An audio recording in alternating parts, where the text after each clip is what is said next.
మెలకువలో ఉన్నంతసేపు ప్రాథమిక మనసును చదివి అహంభావమును పొందిన ఆత్మ అంటే ఏబీసీ తన ధ్యాసను నిరంతరంగా ఏదో ఒక దాని మీద ఉంచే ప్రయత్నం చేస్తుంది. ఏబీసీకి ధ్యానం చేయడానికి కావలసిన సమాచారం బాహ్య ప్రపంచం నుండి 5 జ్ఞానేంద్రియాలలోని కళ్ళు మరియు చెవుల ద్వారా వస్తుంది. కానీ ధ్యాన అనుభవం హృదయం నుండే వస్తుంది. ధ్యాన అనుభవ సమాచారం మాత్రం డి అంటే జ్ఞాపకాల పుస్తకంలో రాయబడుతుంది. ధ్యాన అనుభవం ఏబీసీకి ఎప్పుడూ ఒకే రకంగా ఉంటుంది కాబట్టి ప్రతిసారి కొత్త సమాచారం ఏమీ రాదు కాబట్టి ఏబీసీకి డిలో రాయడానికి ఏమీ ఉండదు.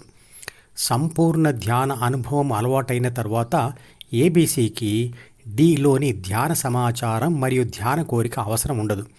ఫలితంగా ఏబీసీ డి నుండి పూర్తిగా విడిపోతుంది.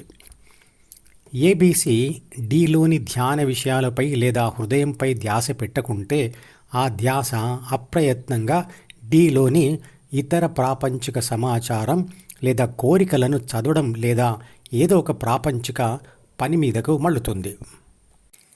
కానీ ధ్యానం చేస్తూ ఉన్నప్పుడు అనవసరంగా ధ్యాస డి అంటే బాహ్య ప్రపంచ ఆలోచనలు మరియు పనుల మీదకు మళ్ళడం ఒక బలహీనత.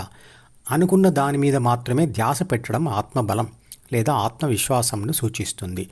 వీలైనప్పుడల్లా ధ్యాన విషయాల మీద ధ్యాస పెట్టడం వల్ల ఇతర విషయాలపై ధ్యాస వెళ్లకుండా ఉంటుంది మరియు తెలుసుకున్న విషయాలను అనుభవంలో కలుసుకోవడం జరుగుతుంది.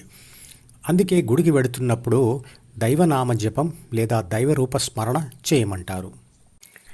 ఏ పని లేనప్పుడు వచ్చే పనికిరాని మరియు విషాదం కలిగించే ఆలోచనల నుండి ఉపశమనం పొందడానికి ఏబీసీ ఏదైనా సంతోషకరమైన బాహ్య అనుభవంలోకి ప్రవేశిస్తే తాత్కాలిక ప్రశాంతతను ఇస్తుంది. ప్రాపంచిక అనుభవాలు తాత్కాలికమే. అవి ఒకసారికి తృప్తి చెందక మళ్ళీ వాటిని కోరుకునేలా చేస్తాయి.